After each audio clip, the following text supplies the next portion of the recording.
I stayed when I should have left. That sentence has followed me for years, even before I knew how much it would cost me. At the time, it didn't feel like a mistake. It felt like loyalty. Like love. Like choosing a person over uncertainty. Everyone tells you that's what matters in the end, right? That careers can wait, dreams can adapt, time is flexible when something real holds you in place. I believed that. I wanted to believe that. Back then, my life was on the verge of movement. Not success movement. Opportunities that didn't promise safety, but promised growth. New places. New versions of myself that scared me in a good way. I could feel the edge of change under my feet, like the ground was thinning beneath routine. And then there was us. Not dramatic. Not tragic. Just, familiar. Comfortable in the way silence between two people can be mistaken for depth. We had history. Shared habits. A rhythm that didn't require explanation. When the moment came when I had to choose whether to go or stay, it didn't arrive with urgency. It arrived wrapped in reason. Now isn't the right time. We'll figure it out later. Love means compromise. So I compromised. I told myself I was being mature. That walking away for something uncertain would be selfish. That love was something you protected by staying still. What I didn't understand was that staying can also be a form of fear. At first, everything seemed fine. Better than fine. The choice felt validated by calm days and predictable nights. We talked about the future in vague, comfortable terms. Nothing concrete enough to scare us. Nothing bold enough to demand action. Time passed quietly. Too quietly. The opportunities one didn't take didn't disappear. They just stopped asking. Life has a way of interpreting hesitation as refusal. Doors don't slam, they close gently, as if to avoid embarrassing you. I started to notice small changes in myself. I was less curious. Less impatient. Less alive in conversations about what if. My world narrowed, not painfully, but efficiently. And that's what made it dangerous. Nothing hurt enough to justify leaving. When doubt appeared, I pushed it away. I told myself doubt was normal. That everyone wonders about alternate lives. That commitment means choosing one path and accepting the loss of others. But acceptance is different from denial. At night, when we lay next to each other, I stared at the ceiling and imagined the version of me who had gone. I didn't envy him exactly. I mourned him. He felt like someone I had known once and let fade. Sometimes I tried to talk about it carefully. Not accusations, not ultimatums. Just hints. Do you ever wonder if we're stuck? I'd ask. The answers were always soothing. Reassuring. Non-committal. We're fine. Why rush? Things will work out. Those words became a lullaby that put my ambitions to sleep. Years passed. Not dramatically. Respectably. We built a life that functioned. Bills paid. Routines established, social roles filled. From the outside, it looked like stability. From the inside, it felt like suspension. I began to realize something terrifying: the life I had chosen out of love was no longer expanding. It was maintaining itself. And I was shrinking to fit inside it. The hardest part wasn't resentment. I never blamed them. They hadn't asked me to sacrifice my future. I had offered it willingly, thinking love would transform the loss into meaning. But love doesn't automatically make sacrifice worthwhile. One evening, completely unprepared, I caught myself thinking, if this is my life forever, will I be okay with that? The answer came immediately. No. That was the moment everything cracked. Because for the first time, I understood that staying hadn't preserved love. It had postponed honesty. And postponement has interest. It compounds quietly until the cost becomes unbearable. I hadn't ruined my life. I had paused it indefinitely.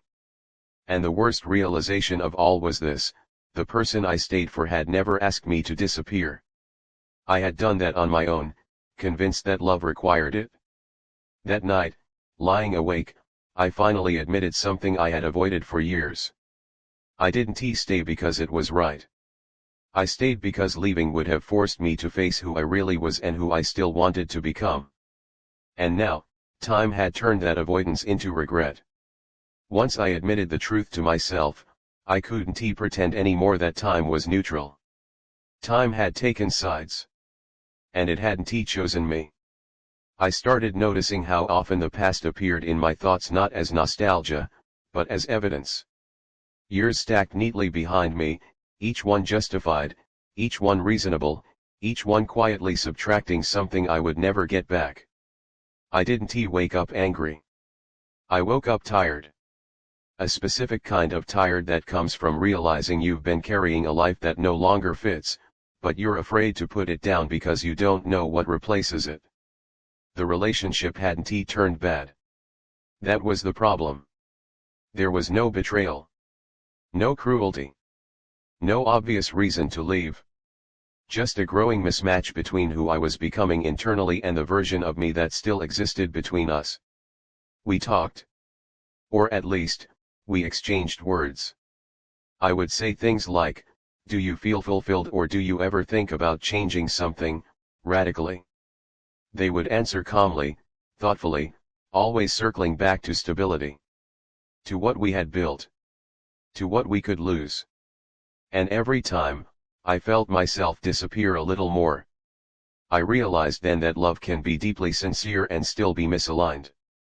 That two people can care for each other honestly and still be moving in opposite directions, one toward expansion, the other toward preservation. Neither is wrong. But staying in the middle destroys both. The guilt was unbearable. I had chosen this life. I had stayed. I had reassured. How could I now claim that something was missing without sounding ungrateful, dishonest, even cruel? So I didn't claim it. I internalized it. I began to grieve privately. Not just for missed opportunities, but for missed courage. For the version of myself that had once believed love and growth could coexist without sacrifice. I noticed how defensive I became when people talked about change. About moving. About starting over.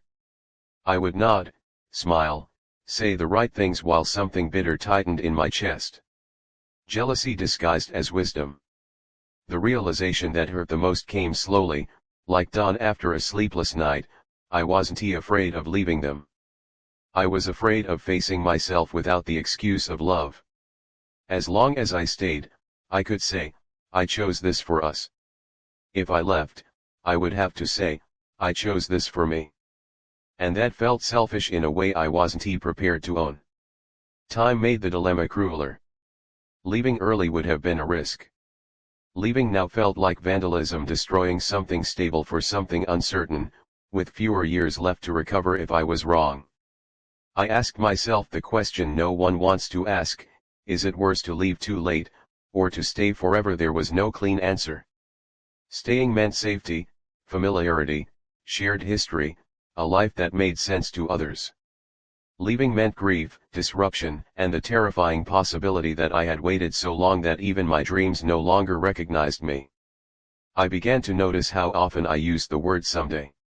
Someday we'll travel more. Someday I'll focus on myself again. Someday things will feel different. Someday became a lie we both told to keep the present intact. One night, unable to sleep, I calculated the years. Not carefully. Just roughly. Enough to feel the weight of them. Enough to realize that time wasn't abundant anymore, it was specific. And suddenly, staying felt like a decision I was making every single day, not something I had chosen once in the past. That realization stripped away my last illusion. I wasn't trapped. I was consenting. And that consent was costing me my future in exchange for a present that no longer felt alive. I began to imagine what honesty would look like. Not the gentle kind. The honest kind that disrupts. The kind that admits, love kept me here, but it's no longer enough. That thought terrified me. Because honesty doesn't just change your life. It changes how people remember you. I understood then that whatever I chose next, I would carry guilt. Either the guilt of leaving and causing pain or the guilt of staying and abandoning myself completely. The silence between us grew heavier. Not because of conflict, but because of avoidance. We both sensed it. Neither of us named it. And that, too, was a choice. I stood at the edge of a decision that no longer cared about my comfort. A decision sharpened by time, by regret, by the quiet certainty that postponement had already taken too much. The only thing left was to decide which loss I could live with. I didn't leave in a single moment. That's something people don't talk about. Leaving wasn't a door slam or a dramatic goodbye. It was a slow uncoupling from a life that had stopped responding to me. A gradual acceptance that love, on its own, cannot substitute for a future.